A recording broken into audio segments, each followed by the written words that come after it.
Hello दोस्तों, स्वागत करता हूं आपका अपने YouTube channel maths magic universe में। आशा करता हूं आप सभी अच्छे होंगे।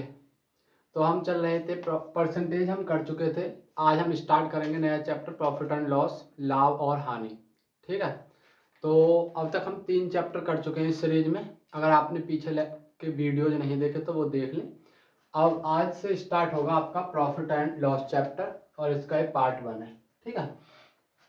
तो देखते हैं। सबसे पहले आपको कुछ बातें पता होनी चाहिए चैप्टर को स्टार्ट करने से पहले।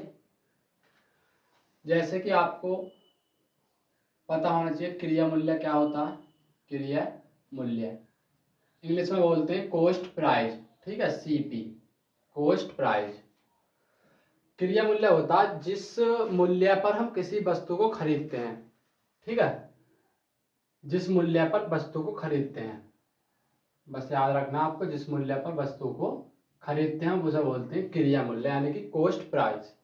एक होता है विक्रय मूल्य, विक्रय मूल्य, इसे बोलते हैं सेलिंग प्राइस। सेलिंग से समझ में आ गया होगा, यानी कि जिस मूल्य पर वस्तु को बेचते हैं, सेल करते हैं, उसे बोलते हैं सेलिंग प्राइस, यानी कि विक्रय मूल्य। ठीक है। अब देखो प्रॉफिट और लॉस। प्रॉफिट क्या होता है? लाभ। अब किसी वस्तु को आप खरीदोगे और बेचोगे तो उसमें लाभ हानि जरूरी है, या तो लाभ होगा या हानि होगा। ठीक है। ऐसे बहुत कम केस होते हैं कि वस्तु जितने पे खरीदो उतने पे ही बेच दो। तो लाभ जो होता है, प्रॉफिट पीछे दिखाऊंगा। अब आप बताओ लाभ कब होगा? लाभ कब होगा? जब आप वस्तु को कम में खरीदोगे और ज्यादा में बेचोगे। ठीक है, यानी कि बेचोगे ज्यादा में, एसपी बड़ा होना चाहिए, और खरीदोगे कम में, यानी कि विक्रय मूल्य जिस मूल्य पर बेच रहे हो वो ज्यादा होगा और जिस पर खरीद रहे हो वो कम होगा। तो आपको क्या होगा? लाभ। और इसीलिए जब ये बड़ा होता है तो इसे लिखते हैं हम एसपी माइनस सीपी। अगर हमें कभी भी लाभ निकालना तो हम विक्रय मूल्य में से क्रिया मूल्य को घटाएंगे तो हमें लाभ मिल जाएगा। ठीक है। ऐसी हानि होती है। हानि क्या होती है? लॉस। एल से दिखाऊंगा मैं। अब लॉस कब होगा? जब आप खरीदोगे ज्यादा में और बेचोगे कम में, यानी कि आपका विक्रय मूल्य कम होगा और क्रिया मूल्य ज्यादा होगा। तो हानि कब होगी? हानि निकालने के लिए हम क्रिया मूल्य में से विक्रय मूल्य को घटा देंगे। ठीक है। अब यहां से दो और चीज बनती है। एक बनती है प्रॉफिट परसेंट, यानी कि लाभ प्रतिशत। लाभ प्रतिशत क्या होता है? प्रॉफिट में जो भी आप प्रॉफिट निकालोगे यहां से, उसमें गुणा 100 करनी है और फिर उसके नीचे हमेशा सीपी लेना है, क्योंकि हमेशा जो लाभ है वो क्रिया मूल्य के सापेक्ष में निकलता है। ठीक है, कि क्रिया मूल्य कितना था उसके सापेक्ष में, क्योंकि आपने शुरू में वस्तु कितने खरीदो इस पर लाभ और हानि निकलेगा। ठीक है। ऐसे ही लॉस प्रतिशत निकालना है तो लॉस में गुणा 100 करनी है और बटे में सीपी। हमेशा आपको सीपी रखना जब तक क्वेश्चन ना बोले कि विक्रय मूल्य पर लाभ या हानि की गणना कीजिए। ठीक है। तो बस आपको ये चीज पता होनी चाहिए। एक लागत मूल्य भी आ जाता है। लागत मूल्य का मतलब होता है कि आपने कोई वस्तु खरीदी और फिर उस पर कुछ आपने स्पेंड भी किया तो उसे लागत मूल्य बोल देते हैं, लेकिन होता वो भी एस सीपीआई। ठीक है, क्रिया मूल्य। तो देखते हैं क्वेश्चन कैसे बनेंगे। अब पहले मैं कुछ बेसिक्स क्वेश्चन कराऊंगा इसमें, तो आज जिससे आपकी थोड़ी समझ डेवलप हो जाए कैसे क्वेश्चंस को करेंगे। जैसे मैंने आपको दिया कोई क्वेश्चन, किसी वस्तु का क्रिया मूल्य 500 रुपये है और उस वस्तु का विक्रय मूल्य 600 रुपये है। ठीक है। तो आपको निकालना है प्रॉफिट परसेंट। आपको ये तो दिख ही रहा होगा क्योंकि प्रॉफिट हो रहा, क्योंकि देखो सीपी कम है, क्रिया मूल्य हमने 500 रुपये में खरीदे, उस चीज को 600 में बेचा तो लाभ हुआ ना। अब लाभ कितने का हुआ? 600 रुपये की 500 की चीज को 600 में बेचा तो 100 रुपये का लाभ हुआ। अब कितने पर लाभ हुआ? देखो मैंने बताया था हमेशा किसके में निकलेगा सापेक्ष में? क्रिया मूल्य के। क्रिया मूल्य कितना? 500। 2 जीरो से 2 जीरो।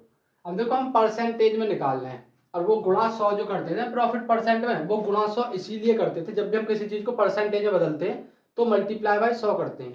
तो 1/5 को 100 से मल्टीप्लाई करोगे, या 1/5 की आपको डायरेक्ट फ्रैक्शन याद होगी, मैंने परसेंटेज में बताई थी कितनी होती है? 20%।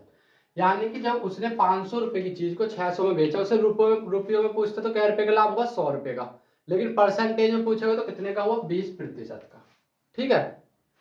अब जैसे एक और क्वेश्चन दूं मैं, किसी वस्तु का सीपी 800 रुपये है और एसपी 300 रुपये है। ठीक है, ये 500 करो, 500 रुपये है। तो अब यहाँ आपको दिख रहा लॉस है, अब आपको लॉस प्रतिशत बताना है कि कितना होगा। अब देखो किसी वस्तु को 800 रुपये में तो खरीदा और 500 रुपये में बेच दिया, तो कितने का लॉस हो गया? 300 रुपये का। और कितने पर हुआ? 800 रुपये पे। 2 जीरो से 2 जीरो कट गई। 3/8 किसकी फ्रैक्शन होती है? 37.5 की, यानी 37.5% का उसे नुकसान होगा। ठीक है। अब एक तो तरीका ये होगा सिंपल, ठीक है, ये क्वेश्चन में यूज हो सकता है, लेकिन ऐसे कभी क्वेश्चन नहीं पूछेगा, लेकिन ऐसा बताया मैंने जो आपको क्लियर रहे कैसे हम करेंगे। अब देखो एक चीज और समझो, जैसे आपको दे दिया प्रॉफिट परसेंट 20%, ठीक है, यानी कि आपको लाभ दिया, लाभ प्रतिशत कितना दिया? 20% दिया। तो इस लाभ प्रतिशत से हम देखो क्या चीज निकाल सकते हैं। इस 20% की भिन्न क्या होती है? 1/5। अब मैंने आपको बताया था लाभ की जो गणना होती है, लाभ हो या हानि, हमेशा किस पे होती है? क्रिया मूल्य पर। जब तक वो बोले ना कि लाभ विक्रय मूल्य पर गणना कीजिए लाभ की या हानि की, ठीक है। तो यानी कि ये 1 रुपये का फायदा हुआ कितने पर? 5 रुपये का। 20% का मतलब है 1/5, यानी 1 रुपये का लाभ हुआ कितने पर? 5 रुपये पर। ये 5 का क्रिया मूल्य, ठीक है। तो यहां से आप विक्रय मूल्य भी तो बता सकते हो अनुपात में ही। विक्रय मूल्य कितना हो जाएगा? आपने किसी चीज को 5 रुपये में खरीदा और उस पर 1 रुपये का लाभ कमाया, तो विक्रय मूल्य कितना होगा? 6। ठीक है। तो इसी चीज से हमने देख लो, खाली हमें प्रॉफिट परसेंट दिया था 20%, उससे हमने क्या क्या चीज पता लगा ली। ऐसे ही अगर लॉस हो, जैसे मैंने आपको लॉस दे दिया, सेम ले लो, 20% का लॉस है, तो 20% की भिन्न 1/5, यानी 1 रुपये का हानि है, लॉस है 1 रुपये का, 5 रुपये का क्रिया मूल्य है। ठीक है, सीपी लिख देता हूं मैं। अब आपको पता 5 रुपए की चीज कोई खरीदी हमने, उस पे हमें 1 रुपया का नुकसान हुआ, तो बेची कितने में होगी? हमने 4 रुपए में तो बेची होगी। भाई 5 रुपए की चीज पर 1 रुपये का नुकसान हो रहा, तो हमने कितने में बेची वो चीज? 4 रुपए में। ठीक है, तो ये चीज आपको क्लियर रहनी चाहिए। जब आपको प्रॉफिट परसेंट हो पता है, तो वहां से आप लाभ, क्रिया मूल्य और विक्रय मूल्य का रेशियो निकाल सकते हो। ऐसे ही अगर आपको लॉस प्रतिशत पता, तो वहां से आप लॉस सीपी और एसपी का अनुपात निकाल सकते हो। ठीक है। अब एक चीज और देख लो, हमेशा मैंने आपको पहले ही बताया था, हम किसी भी चीज जो होती है अपने आप में पूरी 100% होती है, तो हम हमेशा क्रिया मूल्य को 100% लेंगे। अगर हमें लाभ और हानि प्रतिशत में दिया, अगर हम क्रिया मूल्य को 100% मान लें, ठीक है, किसी भी वस्तु का क्रिया मूल्य अपने आप में कितना? 100%। अगर उस पर लाभ दिया प्रतिशत में, ठीक है, लाभ प्रतिशत में दिया, तो आपको 100 में ऐड करना लाभ को, तो आपको डायरेक्ट प्रतिशत मिल जाएगी एसपी की। क्योंकि आप ही देखो, मैंने कोई चीज 100% पर खरीदी, ठीक है, और मुझे उस पर 20% का लाभ हुआ। 100% में खरीदी, 20% का लाभ हुआ, ये लाभ है, प्रॉफिट। ठीक है, तो मैं उसे कितने में बेचूंगा? 100 रुपए की तो मैंने खरीदी ऐसे मानो, ठीक है, और मैंने उस पर 20 रुपए का लाभ कमाया, तो 120 में बेचूंगा ना। तो जब परसेंट और परसेंट दी होती है ना, तो लाभ विक्रय मूल्य निकालने के लिए ना ऐड कर लेते हैं, यानी कि 100% तो उसका हाई है क्रिया मूल्य, उस पर 20% का लाभ हुआ, तो हमने वो कितने में बेची होगी? 120% में। इसीलिए लिखा मैंने 100 प्लस लाभ प्रतिशत होगा। ठीक है, अभी लाभ प्रतिशत, यहाँ ये भी प्रतिशत नहीं है 100। ऐसे अगर हानि होगी, हानि, तो आपको 100 में से डायरेक्ट घटा देना है, क्योंकि ये चीज हमारे बहुत काम आएगी प्रतिशत, इसीलिए मैंने पहले आपको प्रतिशत कराया था, जिससे इसमें कोई प्रॉब्लम ना हो, इससे कई चैप्टर कवर होते हैं। ठीक है, अब देखते हैं क्वेश्चन से।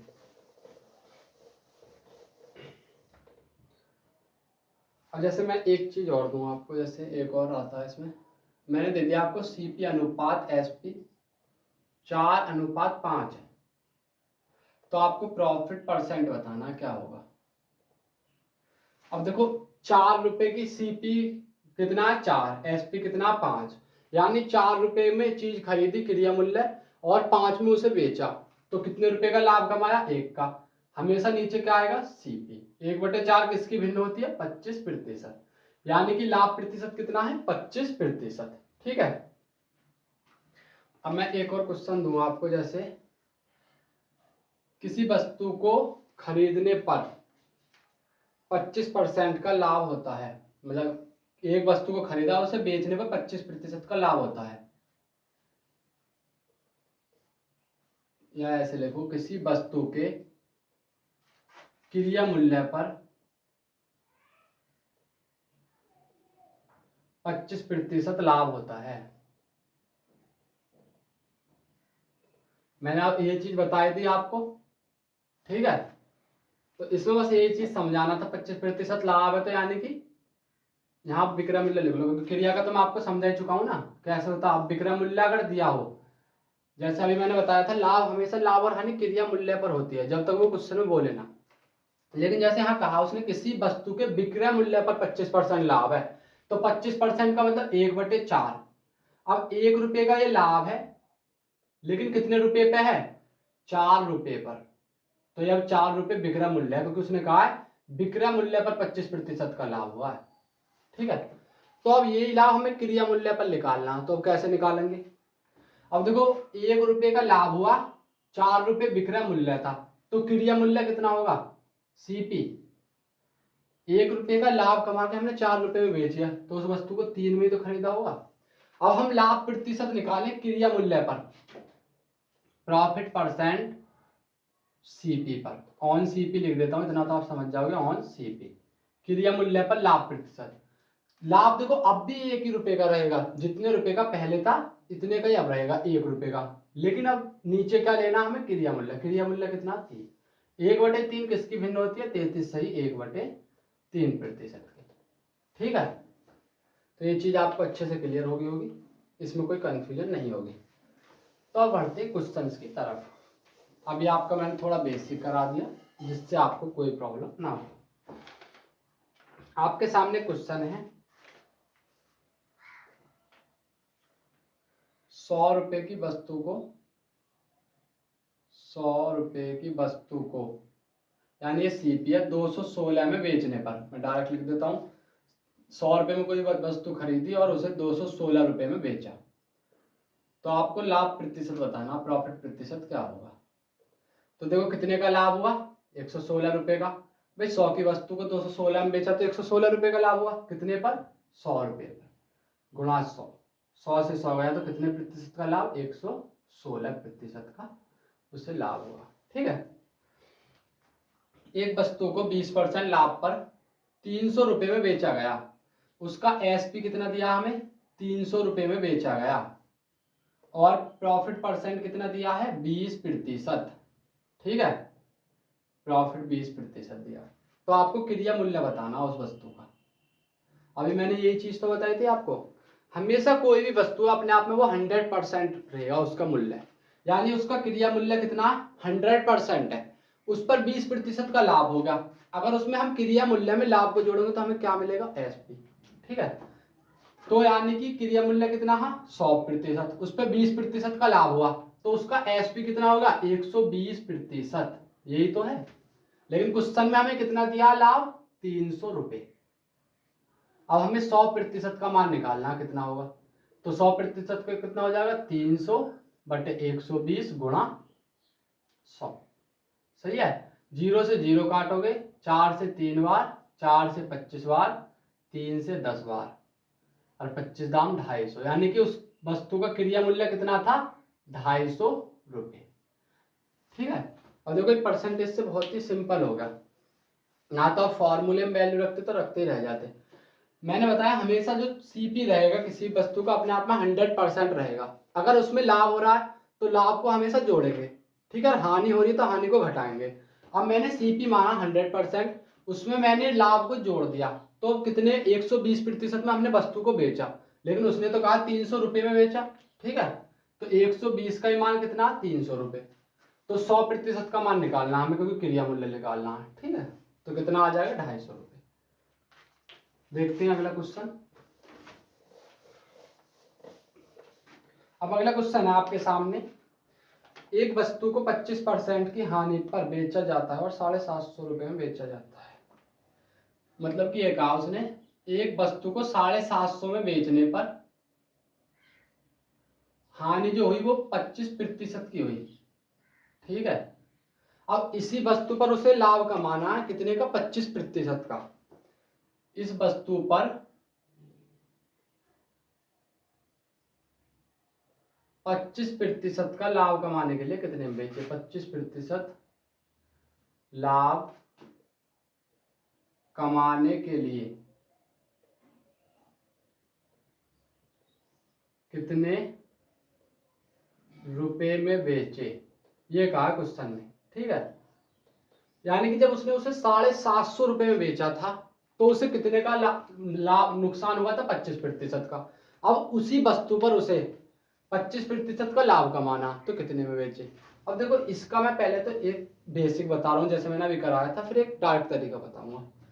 डायरेक्ट क्या, वो भी डायरेक्ट है। देखो अब मैंने क्या बताया था, नुकसान हुआ है तो 100% में से नुकसान घटाओगे तो आपको सीपी मिल जाएगा। ठीक है, यानी 100 में से 25 गए तो 75% में हमने वस्तु को बेचा, लेकिन क्वेश्चन ने कहा है 750 रुपए में बेचा। अब हमें वस्तु को जो क्रिया मूल्य निकालने की तुम्हें जरूरत ही नहीं है। वस्तु को कितने में बेच रहा है आपको, 25% के लाभ पे बेचेगा, यानी 100% तो उसका क्रिया मूल्य है, तो उसे कितने पे बेचेगा, 25% लाभ कमाने के लिए 125% पर। तो आपको डायरेक्ट 125% का मान निकालना। ठीक है, तो 750 बटे में 75, और आपको मान किसका चाहिए, 125 का। 75 से 10 बार कटेगा और 125 में 10 की गुणा करोगे तो 1250 रुपए, यानी कि उसे 1250 रुपए में वो वस्तु बेचनी होगी। अगर यहीं पर क्रिया मूल्य पूछ लेता तो आप क्या करते, फिर आप 100% का मान निकालते, क्योंकि क्रिया मूल्य अपने आप में कितना, 100%। ठीक है, तो फिर 100% का मान निकाल, तो एक सिंपल था। ऐसा क्वेश्चन बहुत पूछा जाता, तो ध्यान रखना इसे। देखते हैं अगला क्वेश्चन। एक वस्तु का लागत मूल्य पर 20% लाभ कमाए तो विक्रय मूल्य पर क्या होगा। अब ये भी सेम ही है। अब इसमें जो दिया हमें क्रिया मूल्य पर लाभ दिया है, क्रिया मूल्य पर लाभ वो दिया 20%। अब ये कह रहा इसी लाभ की गणना आप विक्रय मूल्य पर कीजिए, विक्रय मूल्य पर लाभ कितना होगा ये। अब 20% की भिन्न बनाओ, सबसे पहले कितनी हो जाएगी, 1/5, यानी कि अगर 5 क्रिया मूल्य है, क्योंकि ये लाभ किस पर दिया है, क्रिया मूल्य पर, तो हाँ 5 जो होगा वो क्रिया मूल्य होगा, और 1 रुपये का लाभ है। ठीक है, तो एसपी कितना हो जाएगा भाई, 5 की चीज पर 1 रुपये का लाभ कमाया तो 6 में बेची होगी। अब तुम्हें लाभ की गणना विक्रय मूल्य पर करनी है, तो लाभ कितना हो जाएगा विक्रय मूल्य पर, ऑन एसपी विक्रय मूल्य पर। 1 रुपये का लाभ हुआ कितने पर, अब हुआ है 6 पर। 1/6 की भिन्न क्या होती है, 16, सही 2/3%। सही है, तो यानी कि अगर देखो अब कितना फर्क है इसमें। जब लाभ क्रिया मूल्य पर गणना कर रहे थे हम, तो कितने का लाभ हो रहा था, 20% का हो रहा था लाभ हमें। लेकिन जब हमने लाभ की गणना क्रिया मूल्य विक्रय मूल्य पर की, तो वो लाभ कितना हो रहा था, 16, 2/3%। ठीक है, तो दोनों में फर्क होता है।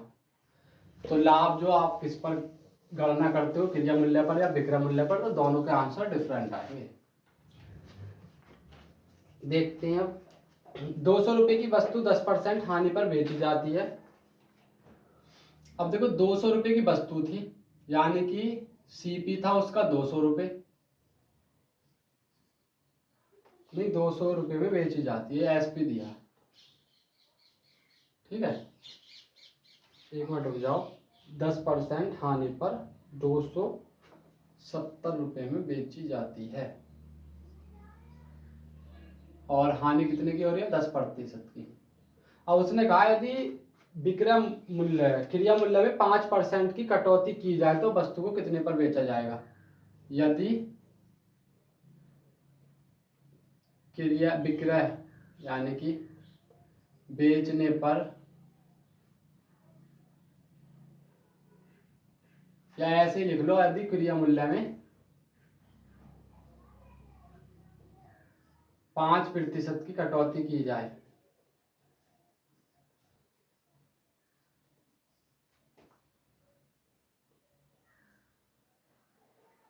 तो क्रिया मूल्य क्या होगा। यानी कि उसने बस क्रिया मूल्य तो आपको निकालनी है, उसने ये कहा कि उस क्रिया मूल्य में भी 5% की कटौती कर दें तो क्रिया मूल्य क्या होगा। ये भी सेम है। देखो शुरू में उसका सीपी कितना था, 100% था, अब उसे 10% का नुकसान हो गया उस पर, तो उसने उस वस्तु को कितने में बेचा, 90% में। ठीक है, 90% में बेचा, लेकिन क्वेश्चन में कितना दिया, 270 रुपये में बेचा। अब उसने कहा यदि वस्तु के मूल्य में 5% की कटौती की जाए, यानी पहले 100% था, अब उसमें से 5% कम कर दिया, तो अब वस्तु का मूल्य कितना रहेगा, 95%। तो वो इसी का मान पूछ रहा है कि 5% की कटौती की जाए तो क्रिया मूल्य क्या होगा। तो 95 का मान निकाला, 270/90 गुणा 95। 90 से 3 बार जाएगा और 95 थी, 3 पंजे 15, 3 नाम 18, 3 नाम 27 और 28, तो कितना हो जाएगा, 285 रुपये। ठीक है। अगर खाली वो सिंपल ऐसे आपसे विक्रय मूल्य पूछता तो कितना हो जाता, 300 रुपये क्रिया मूल्य पूछता तो, क्योंकि 90 थी 270 और 100% का निकालते तो 100 थी 300 हो जाता। ठीक है। लेकिन उसने पूछा कि विक्रय अगर क्रिया मूल्य में 5% कटौती की जाए तो कितना रह जाएगा उसका मूल्य। अब अगला क्वेश्चन है आपके सामने। एक व्यक्ति एक वस्तु को 10% नुकसान पर 540 रुपये में बेचता है। ठीक है। यदि वह वस्तु को 450 में बेचता है, 450 में बेचता है, यदि वस्तु को 540 में बेचे, यदि वस्तु को 540 में बेचे, तो आपको लाभ या हानि प्रतिशत बताना है। लाभ हो या हानि जो भी है उसकी प्रतिशत निकालनी है। ठीक है। सबसे पहले तो आपको क्रिया मूल्य ही चाहिए। अब देखो 10% नुकसान खाकर उसने 450 में बेचा, तो वस्तु को कितने में बेचा, 90% में, लेकिन बेचा कितने है, 450 में। आपको 100% का मान चाहिए, तो ये 90 से कट जाएगा 5 बार, तो 500 रुपये की वस्तु है। अब उसने कहा है उस वस्तु को अगर 540 में बेचे, अब देखो 500 रुपये की वस्तु है, हमने क्रिया मूल्य निकाल लिया। अब इस वस्तु को उसने 540 में बेचा तो लाभ होगा, सीधा सीधा दिख रहा आपने, 500 की चीज को 540 में बेचा तो लाभ कितने का हुआ, 40 रुपए का। कितने पर, 500 रुपये पर। मैंने कहा है आपको हमेशा लाभ की गणना क्रिया मूल्य पर करनी है, जब तक वो बोले ना क्वेश्चन में। ठीक है। तो गुणा 100 कर दो, 2 जीरो से 2 जीरो, 5×8 40, यानी कि उसे कितना लाभ होगा, 8% का लाभ होगा जब वह वस्तु को 540 रुपए में बेचेगा।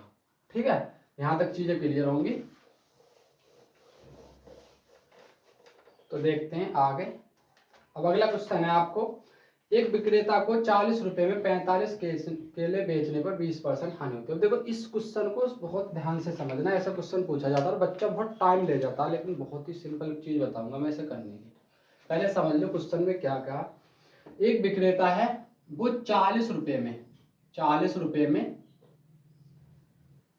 45 केले बेचता है। 40 रुपए में 45 केले बेचकर, ठीक है, 20% की हानि खाता है। 20% का उसे हानि होती है, क्वेश्चन में ये दिया। फिर उसने पूछा हमसे कि उसे ₹24 में कितने केले बेचे। अब उसने कहा 24 रुपए में कितने केले बेचे, हमने मान लिया x केले बेचे। ठीक है। कि उसे 20% का लाभ हो, 20% का लाभ हो। हमेशा क्वेश्चन ऐसे ही देगा वो। एक तो कंडीशन आपको दिया होगा 1 रुपए में इतनी चीज खरीदी, इतने का नुकसान हुआ। ठीक है। दूसरी जो फिर पूछ लेगा आपसे। तो देखो आप इसमें क्या करना है, एक तरफ तो सीपी वाला लिख लो कंडीशन, एक तरफ एसपी वाली। फॉर्मूला दोनों तरफ सेम लगेगा। सबसे ऊपर लिखना आपको प्राइस, यानी कि मूल्य वस्तु का। ठीक है, प्राइस। फिर नीचे लिखनी है उसकी क्वांटिटी, यानी क्वांटिटी का मतलब है कितनी वस्तुएं खरीदी, जैसे यहाँ 45 केले दिए। फिर उसमें अगर लाभ है तो 100 में जोड़ना है, अगर हानि है तो 100 में से घटानी है। ठीक है। ऐसे इधर करना है। प्राइस लिखना है एसपी वाला, जो बेचा है। जैसे हाँ तो इतने में बेचा था, मतलब दोनों तरफ एसपी है। अगर इतने में बेचता तो कितना होता, अगर खरीदने वाली भी कंडीशन होगी तो अभी यही लगेगा। वैसे इसने खरीदे होंगे, 20% हानि होती है। मतलब दोनों तरफ एसपी हो या सीपी हो, लेकिन दो कंडीशन होंगी तो दोनों तरफ सेम कंडीशन लगेगी। यहाँ भी आपको क्यों गुणा, अगर लाभ है तो लाभ लिखना है और हानि है तो हानि लिखनी है। ठीक है। वैसे इसे अलग अलग कर लो, P1 Q1 कर लो, इसे P2 Q2 कर लो। ठीक है। ऐसे यहाँ पर है, क्योंकि ये तो पहली कंडीशन वाले हैं। पहली कंडीशन में का प्राइस पहले कंडीशन की क्वांटिटी और लाभ और हानि पहली कंडीशन वाली, ठीक है। और इसमें दूसरी वाली आएगी, इन्हें बराबर रख दोगे तो आप यहाँ से अगर मूल्य पूछ ले या केलों की संख्या पूछ ले या लाभ हानि पूछ ले, कुछ भी पूछ ले, आसानी से निकाल सकते हो। जैसे अब इसमें दिया था 40 रुपए में, यानी कि प्राइस दिया 40 रुपए, 45 केले बेचे हैं और बेचने पर 20% की हानि हुई है, तो 100 में से 20 घटाओगे तो 80, सही है। दूसरे 24 रुपए में कितने केले बेचे, हमने माने x केले बेचे, जिससे 20% लाभ हो, 100 और 20 120। अब देखो 24 से 5 बार कट रहा होगा सीधा सीधा, 40 से 2 बार कट रहा होगा और 5 से ये 9 बार कट रहा होगा। तो x का मान कितना आ गया, 9 दूनी 18, यानी कि अगर वो 24 रुपए में 18 केले बेचे तो उसे 20% का लाभ होगा। तो अब देख लो बस इस चीज से कितना, बस ये लिखना आपको, ये नंबर कितना, कैलकुलेशन कुछ भी नहीं है, बहुत ही सिंपल हो जाएगा, बस काट पीट करनी है थोड़ी। तो ऐसा क्वेश्चन पूछा जाता है पेपर में, दोबारा मैं एक बार बता देता हूँ, बस आपको फॉर्मूला एक बार याद कर लेना, और इस पर आप जितने क्वेश्चन प्रैक्टिस कर लोगे उतने आपके लिए बेटर है, आपको खुद याद हो जाएगा, ठीक है। आपको प्राइस लिखना, जो पहली कंडीशन वाला है 40 रुपए, उसकी क्वांटिटी लिखनी है 45 केले बेचे, और हानि कितने की, 20% की हानि हुई, तो कितने, 100 में से घटा दिया हमने, 80 लिख दिया।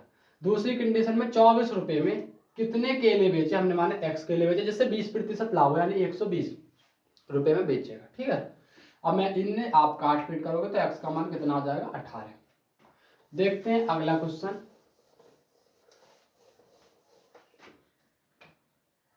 जैसे एक और क्वेश्चन है, एक व्यक्ति 20 सेब 100 रुपए में बेचकर, उसने 20 सेब थे, ठीक है, और कितने में बेचे, 100 रुपए में बेचकर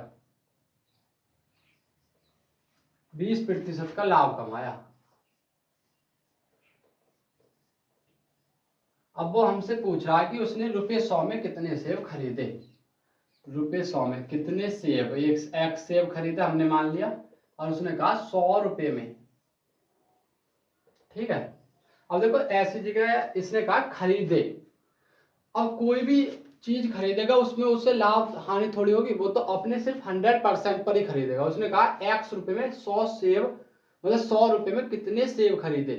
जब भी खरीदेगा कोई चीज कोई भी व्यक्ति, तो हमेशा वो 100% पर खरीदता है, उसमें ना तो उसे लाभ होता ना हानि, बेचते समय लाभ और हानि होती है, ठीक है। जैसे पहली कंडीशन में दोनों जो थे विक्रय मूल्य थे, तो वहां दोनों तरफ हमने लाभ हानि लिख लिया। अगर एक तरफ क्रिया मूल्य है तो हम सिर्फ 100% ही लिख लेंगे, ठीक है, उसमें प्रॉफिट लॉस नहीं जुड़ेगा। जैसे पहले वाले लिखूं मैं, कितने 100 रुपए दिए, ये ध्यान रखना, ऊपर प्राइस आता 100 रुपए में 20 सेब थे क्वांटिटी, और 20% का लाभ कमाया, तो 100 में जुड़ जाएगा 120। दूसरी कंडीशन दी है 100 रुपए में कितने सेब बेचे, x सेब बेचे, ठीक है, मतलब कितने सेब खरीदे। अब खरीदे कितने को होंगे, 100% पर, खरीदते समय ना तो हानि होगी ना नुकसान, ठीक है। अब 100% हाँ परसेंट, 100 से 100 कट गया, एक जीरो से एक जीरो कट जाएगी, 10 से 2 बार कट जाएगा, और 12 दूनी 24, तो x का मान कितना आएगा, 24 सेब। यानी कि अगर वो 100 रुपए में 24 सेब खरीदे और 100 रुपए में 20 सेब बेचे, तो उसे 20% का लाभ हो जाएगा, ठीक है। दोबारा समझ लो, 20 सेब थे, 100 रुपए में खरीदे 20 सेब, और 20% का लाभ हुआ तो 120। और 100 रुपए में वो कितने सेब खरीदा, हमने माना x सेब खरीदे, जिससे उसे 20% का लाभ हो, ठीक है। तो यानी कि उसने खरीदे जो होंगे 100% पर ही खरीदे होंगे, इसलिए यहाँ 100 आ जाएगा, ठीक है। इस चीज को ध्यान रखना बस। तो देखते हैं अगला क्वेश्चन। अब अगला क्वेश्चन है आपके सामने, ये भी इसी टाइप पे, देखो यहाँ से क्लियर कर लेना। 10 रुपए में एक दुकानदार ने 7 पेन बेची, 10 रुपए में 7 पेन बेची, और उसने 40% का लाभ कमाया, 40% का लाभ कमाया। अब वो कह रहा है क्वेश्चन में 10 रुपए में कितनी पेन उसने खरीदी। 10 रुपए में हमने मान लिया x पेन खरीदी, ठीक है, ये खरीदने वाली है। तो देखो 10 रुपए में कितनी पेन खरीदी, 7 पेन खरीदी, तो कितने का फायदा हुआ, 40% का, तो 140 हो गया। 10 रुपए में कितनी पेन बेचे, वो खरीदी उसने x पेन खरीदी, और खरीदी कितने पे होंगी, 100% पर, ठीक है। 10 से 10 कट जाएगा, 1 जीरो से 1 जीरो कट जाएगी। तो इसमें 10 रुपये में 7 पेन खरीदी, जिससे उसे 40% का लाभ हुआ। ठीक है, 140 होगा। तो किसी खरीदार को 10 रुपये में कितने पेन मिले? सॉरी, ये खरीदी है। हाँ, 1 मिनट, थोड़ी सी मिस्टेक हो गई है, इसे आप करेक्ट कर लेना। उसने कहा 10 रुपये में 7 पेन खरीदी है उसने। ठीक है, उसने कहा 10 रुपये में 7 पेन खरीदी, तो अब वो कह रहा 10 रुपये में कितनी पेन बेची जिससे उसे 40% का लाभ हो। ये दिया क्वेश्चन में, इट्स माय मिस्टेक। उसने कहा था 10 रुपये में एक दुकानदार ने 7 पेन खरीदी, तो 10 रुपये में वो कितनी पेन बेची जिससे उसे 40% का लाभ हो। तो 10 रुपये में 7 पेन खरीदी, कितने पर खरीदी होंगी? 100% पर, क्योंकि खरीदी है। अब 10 रुपये में एक्स पेन बेचे जिससे कि उसे लाभ कितने का हो? 40% का, यानी 140। 10 से 10 कट जाएगा, 7 से 2 बार 20 और 20 पंजे 100, यानी एक्स का मान कितना आ गया? 5। यानी कि अगर वो 10 रुपये में 5 पेन खरीदे और 10 रुपये में 7 पेन बेचे, ठीक है, उस 10 रुपये में 7 पेन खरीदे और 10 रुपये में 5 पेन बेचे, तो उसे 40% का क्या होगा? लाभ होगा। ठीक है, तो बस 1-2 क्वेश्चन और है, इन्हें और देख लेते हैं। अब आपके सामने क्वेश्चन और है। नितिन ने 40 रुपये प्रति दर्जन के कुछ संतरे खरीदे। देखो क्वेश्चन है तो बहुत लंबा लैंग्वेज में। तो कुछ संतरे जो हैं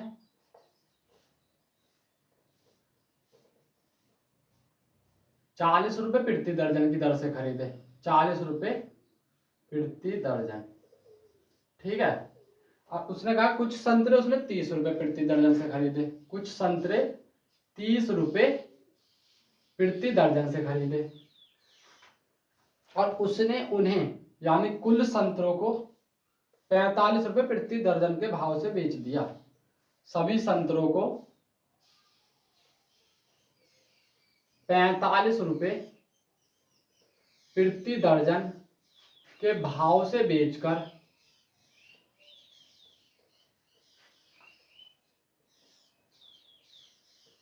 480 का लाभ कमाया, 480 रुपये का लाभ कमाया। ठीक है, ये क्वेश्चन है आपका। उसने कहा है तो उसने कुल उसके द्वारा खरीदे गए संतरे, यानी कुछ कुछ संतरे दिए ना, तो उसने बताया कुल कितने संतरे खरीदे उसने, कुल कितने संतरे खरीदे। अब ये क्वेश्चन तो देखो बहुत लंबा, लैंग्वेज इसकी बहुत लंबी थी, लेकिन क्वेश्चन बहुत सिंपल है। अब हमें तो पता नहीं है कितने संतरे खरीदे, तो एक तो तरीका एक्स से कर लो। हमने माना शुरू में उसने खरीदे एक्स संतरे, एक्स दर्जन संतरे खरीदे। ठीक है, अब एक्स दर्जन संतरे खरीदे, तो वो एक्स दर्जन संतरे कितने के हो गए? 40x के हो गए। ठीक है, और फिर उसने फिर दोबारा खरीदे, कुछ संतरे कही है तो फिर मान लिया एक्स संतरे खरीदे उसने, क्योंकि जितने संतरे पहले खरीदे थे उतने उसने दोबारा खरीदे। वो 30 रुपये प्रति दर्जन से खरीदे तो उसने 30x रुपये में खरीद लिए। अब टोटल कितने संतरे खरीदे उसने? एक्स और एक्स, 2x संतरे खरीदे। ये तो CP हो गए, दोनों ही खरीदे, और ये SP हो गया, 2x संतरे खरीद लिए और 45 प्रति दर्जन से बेचे, तो कितने में बेच दिए? 45 दूनी 90x में। अब देखो यहाँ से खरीदे कितने में थे उसने? 70x रुपये में, बेचे कितने हैं? 90x रुपये में। तो यहाँ से कितने रुपए का लाभ हुआ उसे? प्रॉफिट कितने का हुआ? 20x रुपये का। ठीक है, लेकिन क्वेश्चन में लाभ कितने का दिया? 480 रुपये का। 20 से 24 बार कट जाएगा तो x का मान कितना आएगा? 24। अब ये x का मान आया है, तो उसने संतरे कितने खरीदे थे? x संतरे तो 40 रुपये प्रति दर्जन से खरीदे थे, और x संतरे फिर 30 रुपये प्रति दर्जन से खरीदे थे। तो x और x 2x, यानी कि उसने कुल संतरे कितने खरीदे? 24 दूनी 48, क्योंकि भी 24 दो बार खरीदे हैं ना, यानी कि 48 दर्जन संतरे खरीदे उसने, 48 दर्जन। ठीक है, क्वेश्चन में कुछ नहीं था, बहुत सिंपल था। हमने मान लिया उसने एक्स संतरे खरीदे 40 रुपये प्रति दर्जन के भाव से, एक्स दर्जन संतरे, तो x दर्जन संतरे का भाव कितना हो गया 40x रुपए। फिर दोबारा में उसने x दर्जन खरीदे 30 रुपए प्रति दर्जन के हिसाब से, तो कितना प्राइस हो गया 30x रुपए। ठीक है, तो उसने टोटल 70x में संतरे खरीद लिए। लेकिन अब संतरे कितने हो गए, x और x 2x दर्जन हो गए। 45 रुपए प्रति दर्जन के भाव से बेचे, तो कितने में बेच दिए 90x रुपए में बेच दिए। तो यहाँ से उसे 20x रुपए का लाभ हुआ ना, हुआ। लेकिन उस क्वेश्चन में दिया था 480 रुपए का लाभ हुआ है। तो यहाँ से x का मान कितना आ गया, 0 से 0 24 दूनी 48, यानी कि 24 आ गया x का मान। अब उसने कहा उसने कुल कितने संतरे खरीदे, x दर्जन यहाँ खरीदे, x दर्जन यहाँ खरीदे, 24 और 24 48 दर्जन संतरे खरीदे उसने। ठीक है, तो देखते हैं अगला क्वेश्चन। अब अगला क्वेश्चन है, एक व्यक्ति 7 बोरी 800 प्रति बोरी की दर से, वैसे देखो एवरेज का क्वेश्चन है लेकिन फिर भी आया तो मैं बता देता हूं। 7 बोरी जो खरीदी है, 7 बोरी चावल की 7 बोरी खरीदी है, 800 रुपए की एक बोरी, 800 रुपए प्रति बोरी। ठीक है, ऐसी 8 बोरी खरीदी है, 8 बोरी 1000 रुपए प्रति बोरी, 1000 रुपए प्रति बोरी। ठीक है, और ऐसी 5 बोरी खरीदी है चावल की 1200 रुपए प्रति बोरी। तो उसने पूछा कि बोरी पर खरीदी एक बोरी की औसत लागत, खरीदी गई बोरियों की औसत लागत पूछ रहा है, बोरियों की औसत लागत। ठीक है, यानी कि एवरेज उससे क्या रुपए की पड़ी एक बोरी, ये पूछ रहा क्वेश्चन में। ठीक है, एवरेज का क्वेश्चन है तो, लेकिन आ गया था बता देता हूँ। देखो क्या करोगे, आप कुल निकाल लो, क्योंकि अनुपात निकालने की जरूरत नहीं है, क्योंकि सबरे अभाज्य नंबर है 7 8 5, मतलब इनका जो एसएफ आएगा 1 आएगा। ठीक है, तो आप गुणा कर लो, 7 या 8 5600 हो गए, प्लस 8 एकम 8 ये 8000 हो गए, और 12 पंजे 60 6000 हो गए।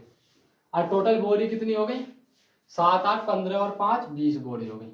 ठीक है, तो ये आ जाएगा 8 6 14, 14 और 5 19, 19,600 रुपए में खरीदी उसने 20 बोरी। तो एक बोरी कितने की पड़ गई उसे, 2 नाम 18 2 अट्ठे 16, 980 रुपए की उसे एक बोरी पड़ी, 980 रुपए प्रति का तो निशान लगा दिया मैंने बोरी। ठीक है, तो ये क्वेश्चन था, ये एवरेज से था, सिंपल क्वेश्चन। अब आपका अगला क्वेश्चन है, एक व्यक्ति एक वस्तु को निश्चित मूल्य पर बेचता है। अब देखो इसमें बहुत कंफ्यूजन होती है, इसे ध्यान से देख लेना। निश्चित मूल्य पर बेचता है, लेकिन हमें पता नहीं है कितने मूल्य पर बेची।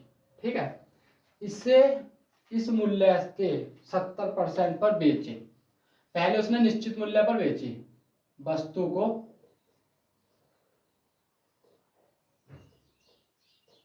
निश्चित मूल्य पर बेचा। राइटिंग थोड़ी मैनेज कर लेना, राइटिंग मेरी इतनी अच्छी नहीं है। निश्चित मूल्य पर बेचा।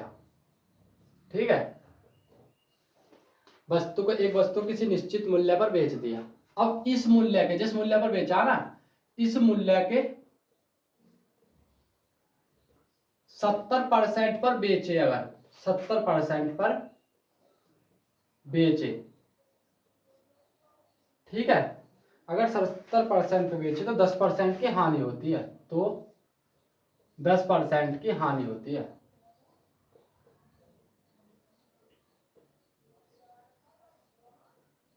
ठीक है, तो पूछा कि वस्तु को प्रारंभ में कितने प्रतिशत लाभ पर बेचा गया। वस्तु को प्रारंभ में यानी कि शुरू में कितने प्रतिशत लाभ पर बेचा गया, कितने प्रतिशत लाभ पर बेचा गया। अब देखो इसे देख लेना ध्यान से क्वेश्चन को, मैंने क्वेश्चन भी आपके सामने लिख दिया। अब हमें पता नहीं कितने पर बेचा, उसने एक निश्चित मूल्य पर बेचा। जब भी आपको ऐसा क्वेश्चन मिल जाए तो आप सीपी और एसपी का अनुपात निकाल लेना डायरेक्ट। अब उसने कहा है, जब उसने कोई पहले तो किसी मूल्य पर बेचा, अगर उसके 70% पे बेचे, यानी जो भी पहले बेचा था उसके 70% पे बेचे। ठीक है, तो उसे कितने की हानि होती है, 10% की हानि होती है, यानी कि 10% हानि का मतलब कितना, 90% सीपी का। तो यही तो है, सीपी का 90%, 10% की हानि हुई है तो वो विक्रय मूल्य के बराबर आ गई, लेकिन विक्रय मूल्य कितना, 70% पर बेचा विक्रय मूल्य के। ठीक है, तो 100 से 100 गया, 0 से 0 गया, तो यहाँ से सीपी अनुपात एसपी कितना आ गया तुम्हारा, सीपी का मान 7, एसपी का 9। अब उसने पूछा था कि प्रारंभ में कितने प्रतिशत लाभ पर बेचा, प्रारंभ में कितने प्रतिशत का लाभ हुआ था, 2 का, कितने पर, 7 पर। 2/7 की भिन्न आपको याद है, 28 सही 4/7, क्योंकि 14 सही 2/7 किसकी होती है, 1/7 की। सही है, तो यानी कि इतने प्रतिशत लाभ पर बेचा। अब ऐसा ही एक क्वेश्चन मैं आपको देता हूं जिसका आंसर आपको कमेंट सेक्शन में करना है। आपको डायरेक्ट इसका बस अनुपात निकाल लेना, ठीक है, समझना आया हो तो एक बार रिवर्स करके देख लेना। ये सेम है, बस आपको देखो क्या करना है, इसमें यहां कर लेना है 80% पर बेचा जाता है तो 10% की हानि होती है, तो वस्तु को प्रारंभ में कितने प्रतिशत लाभ पर बेचा गया। ठीक है, तो ये थी आपकी आज की क्लास। अगर वीडियो अच्छी लगी हो वीडियो को लाइक कर लें, चैनल को सब्सक्राइब कर लें, जिससे आने वाली वीडियो का नोटिफिकेशन मिल जाए। ठीक है, तो इस क्वेश्चन का आंसर कमेंट सेक्शन में जरूर लिखें। थैंक यू, मिलते हैं अगली वीडियो में।